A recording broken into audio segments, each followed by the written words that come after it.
नमस्कार। पॉलिटी की last class में हम हाई कोर्ट पढ़ रहे थे और हाई कोर्ट के हमने जो महत्व के आर्टिकल हैं उनको पढ़ा, समझा और आपको समझाया। इसमें हमारा एक टॉपिक रह जाता है आर्टिकल 225 और ये बात करता है हाई कोर्ट के क्षेत्राधिकार की। इसको अलग से पढ़ाने का प्रावधान इस वजह से किया गया है कि ये थोड़ा विस्तृत है, फैला हुआ है और इसमें हाई कोर्ट के क्षेत्राधिकार आते हैं, जिसमें हाई कोर्ट किसी मामले की सुनवाई करता है। हाई कोर्ट जिस राज्य का है, जिस राज्य का हाई कोर्ट होता है, वो पूरा का पूरा राज्य उस हाई कोर्ट का न्यायिक क्षेत्र कहलाता है। इस न्यायिक क्षेत्र में आने वाले जितने भी अधीनस्थ न्यायालय हैं या न्यायाधिकरण हैं, वो सब के सब हाई कोर्ट के उस हाई कोर्ट के अंडर में रहते हैं।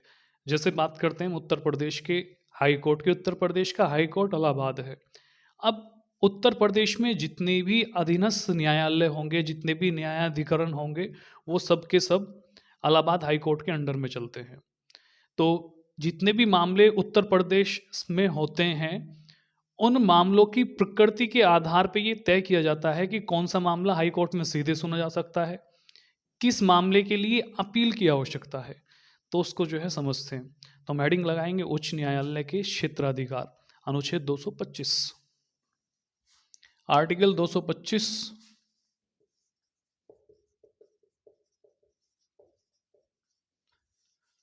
और इसको क्या लिखेंगे हम? उच्च न्यायालय के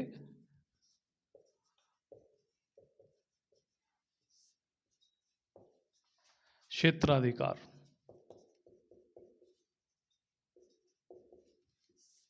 क्षेत्राधिकार से मतलब क्या? मतलब उच्च न्यायालय का जो न्यायिक क्षेत्र है, और किसी भी हाई कोर्ट का न्यायिक क्षेत्र क्या होगा? जिस राज्य से वो संबंध रखता है। अगर जिस राज्य में वो हाई कोर्ट है, उस राज्य के अंदर जितना भी क्षेत्र है, राज्य का जितना भी क्षेत्र है, सब न्यायिक क्षेत्र होगा उस हाई कोर्ट का। ठीक है। तो अगर क्षेत्राधिकार की बात की जाए हाई कोर्ट के, तो इसमें जो है कुछ भाग में इसको हम विभक्त करते हैं। जैसे सबसे पहले जो है प्रारंभिक क्षेत्राधिकार, दूसरा होता है अपीलीय क्षेत्राधिकार, तीसरे नंबर पर हम पढ़ सकते हैं रिट, चौथे पे हम पढ़ सकते हैं अभिलेख, नंबर नेक्स्ट हम पढ़ सकते हैं, क्या पढ़ सकते हैं? अनुच्छेद 227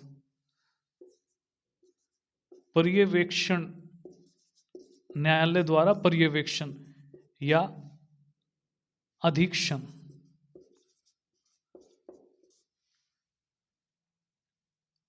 उसके बाद हम पढ़ सकते हैं क्या?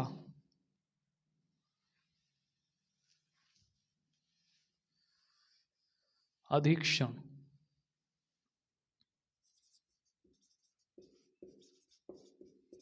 इसकी जरूरत नहीं है, पर्यवेक्षण ही काफी है। उसके बाद हम पढ़ सकते हैं जो न्यायिक समीक्षा है।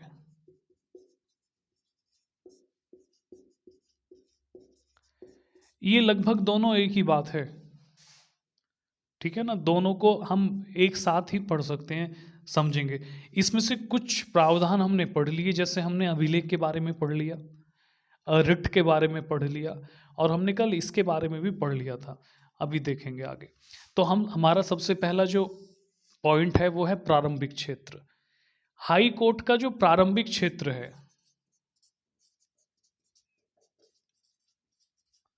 प्रारंभिक क्षेत्राधिकार, इसका मतलब ये है कि इस क्षेत्राधिकार में कुछ ऐसे मामले होते हैं जिनकी सुनवाई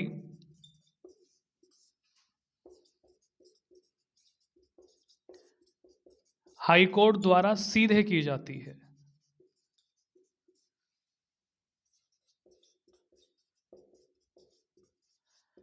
कुछ मामले ऐसे हैं जिनकी सुनवाई सीधे सीधे हाई कोर्ट कर लेगा, ठीक है। इसमें अपील की आवश्यकता नहीं है, ये बात याद रखना। अपील की जरूरत नहीं पड़ती। अब वो कौन से मामले होंगे जिनकी सुनवाई हाई कोर्ट के द्वारा सीधे सीधे की जाती है। तो उसके जो है कुछ उदाहरण हैं वो याद रखने होते हैं, ये पूछे जाते हैं।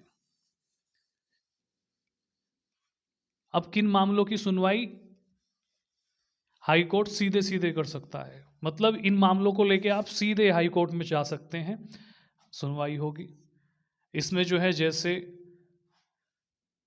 जैसे राजस्व संबंधित कुछ एक्ट, ठीक है, इससे संबंधित अगर कोई विवाद है तो इसकी सुनवाई जो है सीधे हाई कोर्ट में होगी, आप अपील की आवश्यकता नहीं है। जैसे तलाक, वसीयत,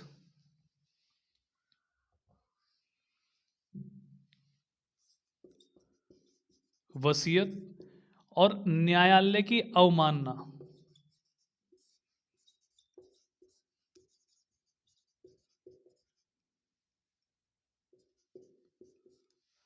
यानी जो कंटेम्प्ट होती है, ये मामले भी जो हैं सीधे हाई कोर्ट में सुने जाते हैं।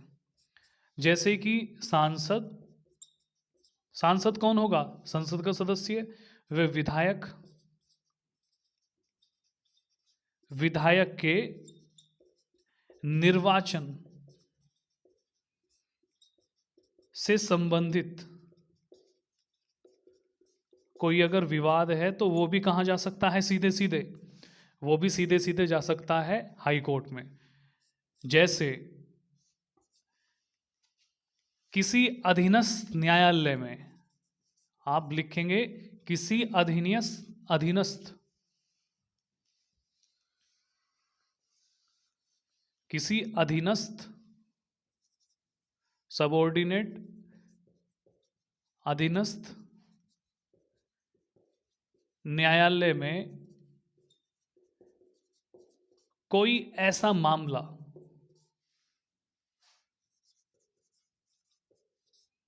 जिसमें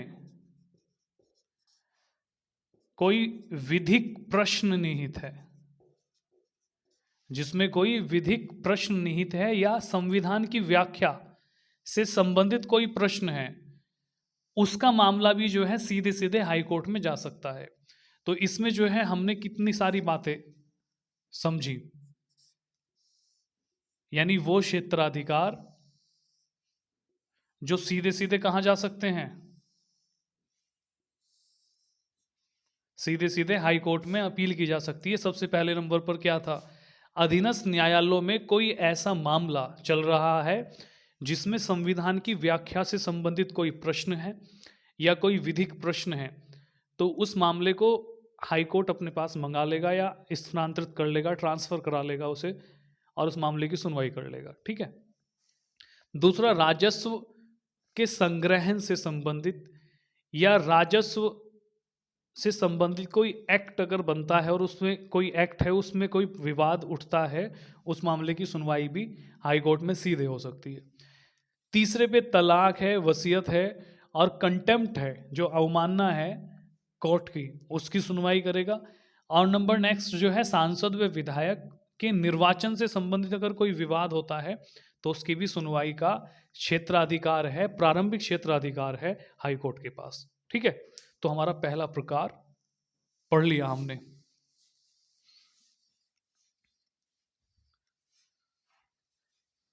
दूसरा, दूसरे नंबर पे क्या था? रिट। रिट के बारे में मैंने आपको पढ़ा दिया था कल, है ना? तो रिट का जो क्षेत्राधिकार है वो 226 के अंतर्गत हाई कोर्ट को मिला हुआ है। उसके बाद है अपीलीय। जो प्रावधान हमने कल पढ़ लिए थे उन्हें क्यों पढ़े हम? उन्हें जो है पढ़ने की जरूरत नहीं है। अपीलीय क्षेत्राधिकार,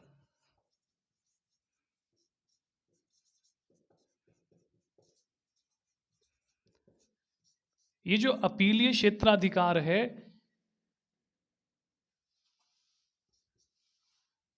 इसे हम कैसे भाषा में लिखें? इसको हम ऐसे लिख सकते हैं कि संविधान में स्पष्ट रूप से, आप लिखो संविधान में स्पष्ट रूप से हाई कोर्ट उच्च न्यायालय की व्याख्या उच्च न्यायालय के अपील से संबंधित व्याख्या नहीं है, लेकिन हाई कोर्ट मुख्यतः लेकिन हाई कोर्ट मूलतः हाई कोर्ट मूलतः क्या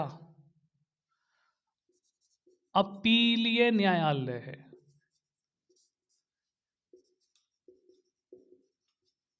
अपीलीय न्यायालय है। ये जो है आप इसमें इस बात को लिखना, ठीक है। अपीलीय न्यायालय है। अब ये जो अपीलीय कब होती है? अपीलीय जो है अपील कब होती है इसको समझना। अपील किसी निर्णय के विरुद्ध होगी,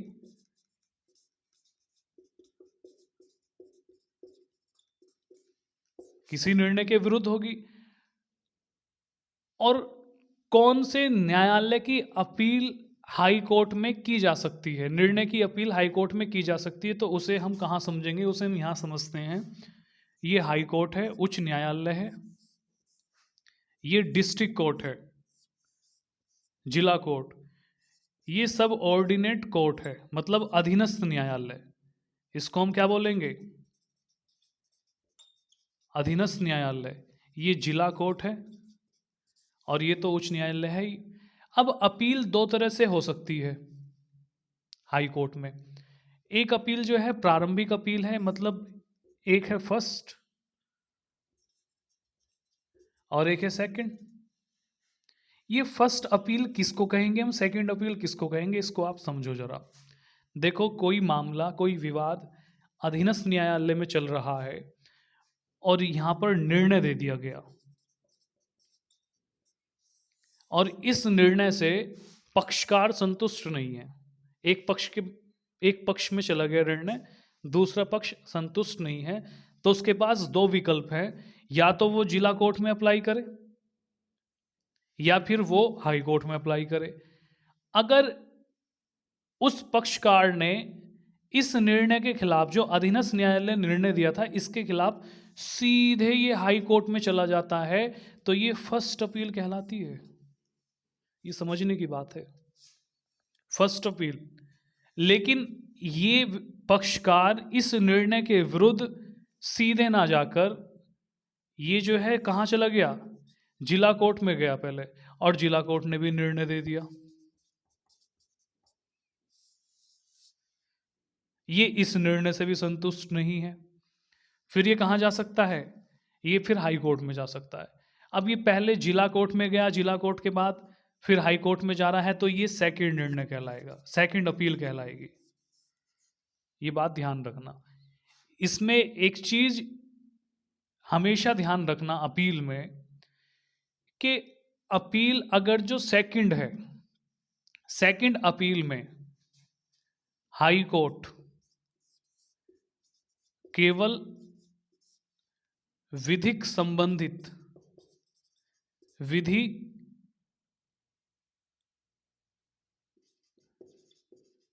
प्रश्न पर विचार करेगा। किसी मामले में दो तरह के प्रश्न होते हैं, एक तो विधिक प्रश्न होता है और एक तथ्य प्रश्न। अब हुआ क्या इसके साथ कि इसे जो है किसी व्यक्ति को, कोई व्यक्ति था, इसे 5 साल की सजा हो गई इसमें, इसके क्राइम को देखते हुए। ये अधीनस्थ न्यायालय, ये जिला कोर्ट में गया, यहां भी इसको 5 साल की सजा हो गई। तो अब ऐसी कंडीशन में जब दो न्यायालयों ने एक सी सजा दी है, तो हाई कोर्ट जो है अब तथ्य की जांच नहीं करेगा। अब इस निर्णय में जो है क्या देखेगा? विधिक प्रश्न देखेगा कि भी इसमें जो है कोई विधि से संबंधित कुछ गलत तो प्रावधान नहीं कर दिया गया है। तो ये ध्यान रखना कि अपील दो तरह से होती है। फर्स्ट अपील वो है जो सीधे हाई कोर्ट में जारी है। अगर सीधे हाई कोर्ट में जारी है तो यहाँ तथ्य और विधि दोनों प्रश्नों पर विचार करेगा हाई कोर्ट। लेकिन अगर कोई व्यक्ति निर्णय के खिलाफ जाता है जिला कोर्ट में, और जिला में भी उसे वही सजा मिलती है जो अधीनस्थ न्यायालय ने दी है, और फिर उसके बाद वो हाई कोर्ट में जाएगा, तो इसका मतलब वो समय खराब कर रहा है। तो अब इसमें फिर भी हाई कोर्ट का कर्तव्य रहता है कि हाई कोर्ट देख लेता है कि विधि सम्मत काम हुआ है या नहीं हुआ है, तो ये ध्यान रखना। उसके बाद जो है विधि में ही, इसमें अपील में ही और क्या हम पढ़ेंगे, अपील में हम पढ़ेंगे कि जो अपीलीय क्षेत्राधिकार है, इसमें दो तरह की अपीलें जाती हैं, दो तरह के मामले। एक तो सिविल मामले, इसमें लिखेंगे हम, इसमें सिविल व फौजदारी, मतलब क्रिमिनल, मतलब आपराधिक, आपराधिक मामलों से संबंधित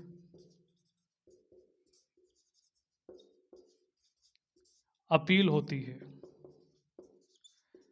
अब जो हमने अपील पढ़ी थी वो सिविल के संबंध में थी। अगर कोई विवाद है सिविल से संबंधित, तो सिविल से संबंधित जो है, जो अपील होगी, उसे हम दो भागों में पढ़ते हैं, एक फर्स्ट है और एक सेकंड। ठीक है।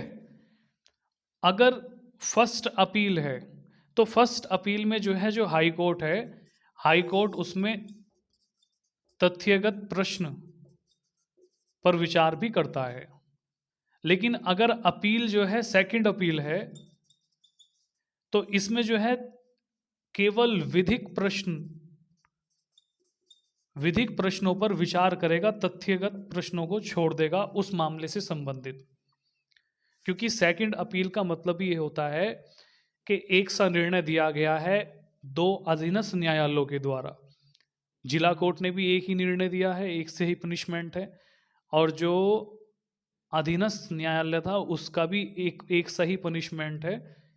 उसके बाद भी आदमी हाई कोर्ट में जा रहा है, तो उसमें जो है तथ्य को नहीं जांचा जाता है, उसमें जो कानूनी प्रश्न है, जो विधिक प्रश्न है, उनको जांचा जाता है। ठीक है। उसके बाद जो है, ये तो सिविल वाला हो गया। अगर कोई आपराधिक मामला पहुंचता है, तो उसमें क्या कंडीशन है, मतलब आपराधिक मामले में कब अपील की जा सकती है।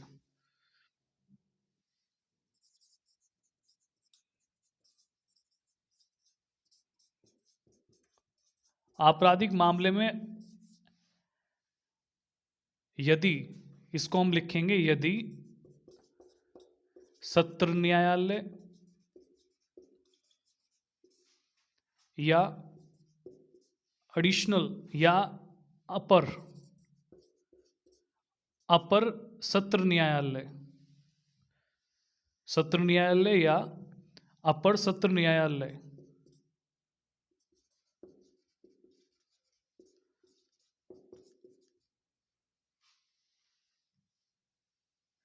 यदि काट दो, इसमें आप लिखो सत्र न्यायालय या अपर सत्र न्यायालय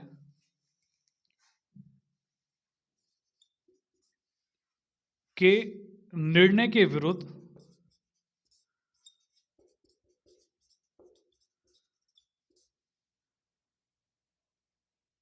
तब अपील की जा सकती है, केवल तभी, ऐसे लिखो, केवल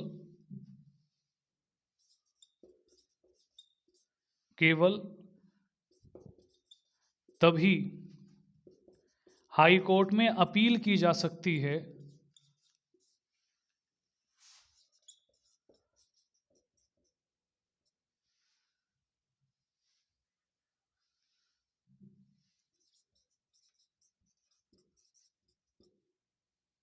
जब किसी व्यक्ति को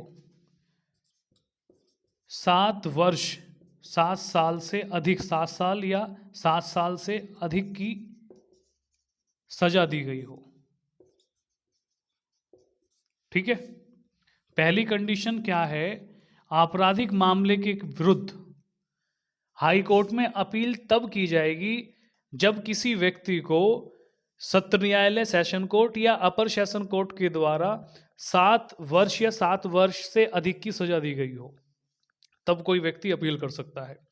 और दूसरा जो मामला है उसको और समझो, इसी में जो है 7 साल के बाद दूसरा पॉइंट लिखना,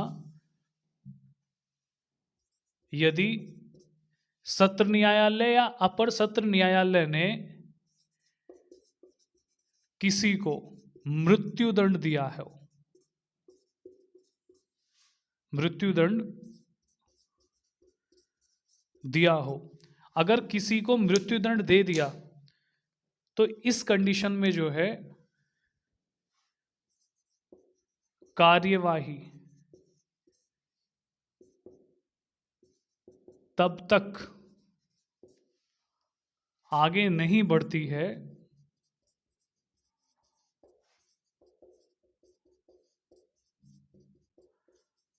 जब तक हाई कोर्ट इसकी पुष्टि ना कर ले, इसकी पुष्टि ना कर ले, भले ही अपील की गई हो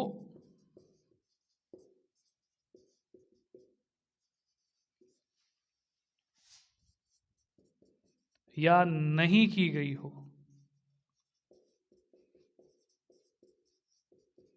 इस बात को समझो, जो अपीलीय क्षेत्राधिकार है इसमें दो तरह के मामले जाते हैं, एक दीवानी मामला जाता है, एक मामला जाता है आपराधिक। हाई कोर्ट में अगर आपराधिक मामले में अपील तभी की जा सकती है जब सेशन कोर्ट ने या एडिशनल सेशन कोर्ट ने किसी व्यक्ति को 7 वर्ष या 7 वर्ष से अधिक की सजा दे दी हो। पहली कंडीशन तो ये। दूसरी कंडीशन ये है किसी को मृत्युदंड दे दिया हो। अगर किसी को मृत्युदंड दे दिया तो उसमें हाई कोर्ट खुद जो है संज्ञान ले लेगा इस मामले का और इस मामले की पुष्टि करेगा। इसकी कार्यवाही जब ही आगे बढ़ेगी जब हाई कोर्ट संतुष्ट हो जाएगा कि जो सजा की गई है वो विधिक है या जो है उसमें न्यायिक हनन हुआ है। सारी संतुष्टि करने के बाद ही जो है इस मृत्युदंड से संबंधित कार्रवाई आगे बढ़ेगी। इसमें अपील करने की आवश्यकता नहीं होती। अपील ना भी करे कोई व्यक्ति जिसको मृत्युदंड मिला है, उसकी तरफ से कोई अपील नहीं भी की गई है तो भी हाई कोर्ट जो है इसकी पुष्टि करेगा मृत्युदंड के संबंध में। तो इसमें जो है जो आपराधिक मामले हैं इसमें 2 प्रावधान हमने पढ़ लिए, एक 7 साल वाला, एक मृत्युदंड वाला। अब नेक्स्ट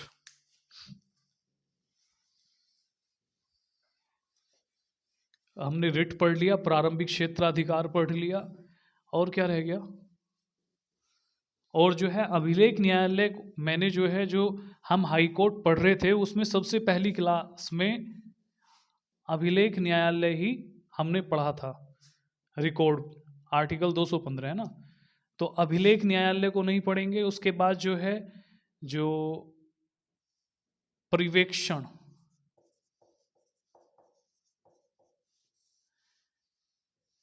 ये जो है आर्टिकल 227, इसको जब आप पढ़ोगे इसमें क्या कहा गया है, इसमें कहा जा रहा है हाई कोर्ट के द्वारा अपने क्षेत्राधिकार में आने वाले अधीनस्थ न्यायालयों व न्यायाधिकरणों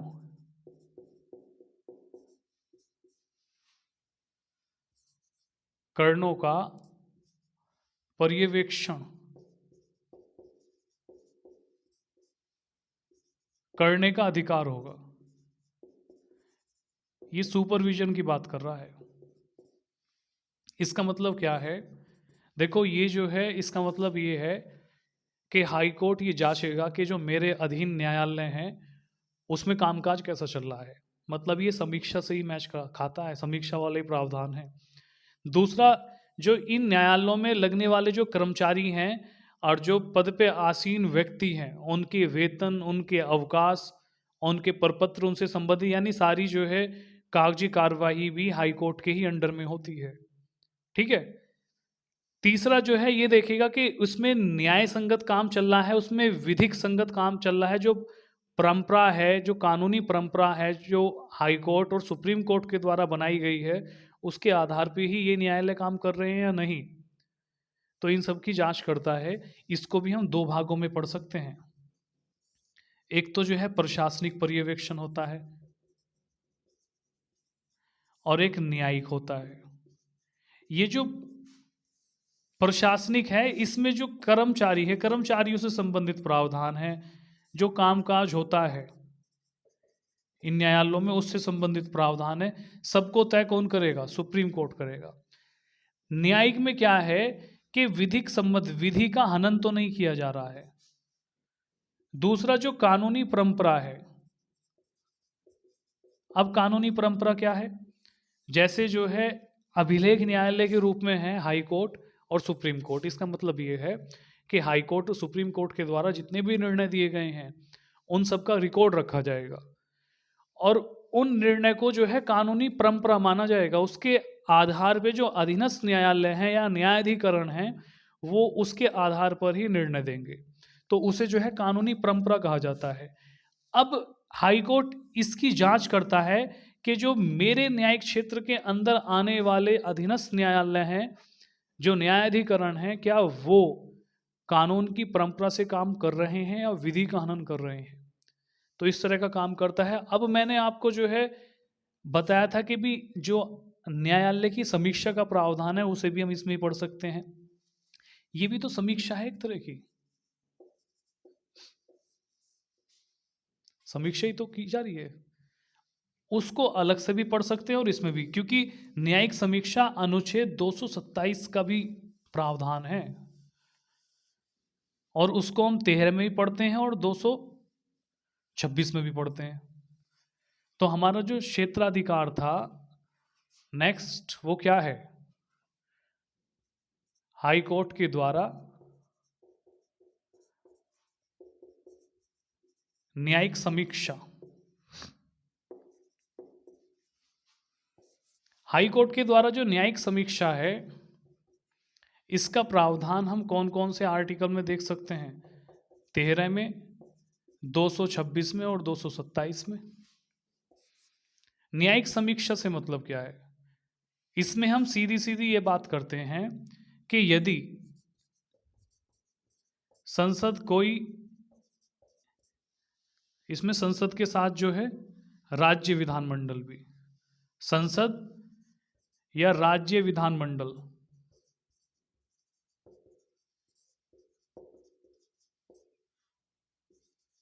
कोई ऐसा कानून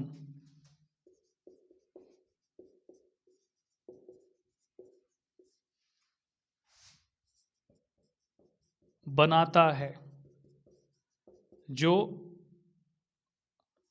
मूल ढांचे व फंडामेंटल राइट्स का हनन करता हो,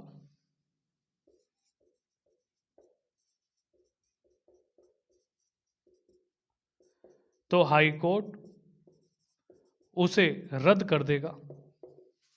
बात ये की जा रही है।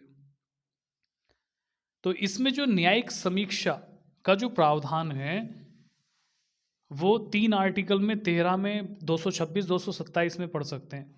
और न्यायिक समीक्षा से संबंधित जो है एक बहुत अच्छी बात है, ये फैक्ट जो है काफ़ी दिन से चल रहा है हमारा। देखो न्यायिक समीक्षा जो है, जो हाई कोर्ट को ये क्षेत्राधिकार दिया गया है जुडिशियल रिव्यू का, इसको जो है 42वें संविधान संशोधन जो 42 अमेंडमेंट था 1976 में हुआ, इसके द्वारा जो है केंद्र सरकार ने ये रूल बना दिया कि जो केंद्रीय कानून होंगे उस पर विचार नहीं करेगा हाई कोर्ट।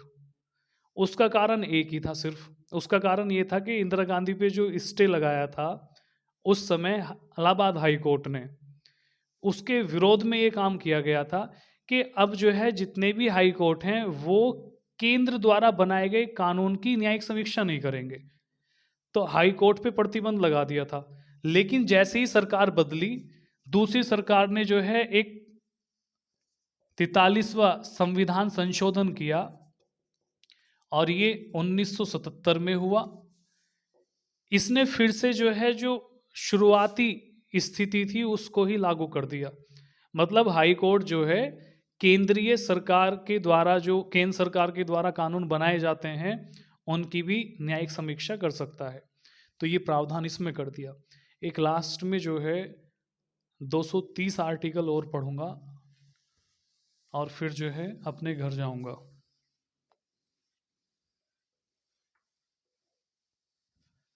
आर्टिकल 230, इसमें जो है लिख सकते हैं हम, संसद विधि बनाकर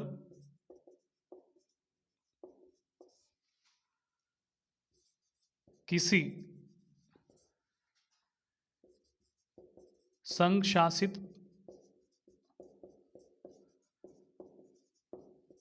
प्रदेश को किसी हाई कोर्ट का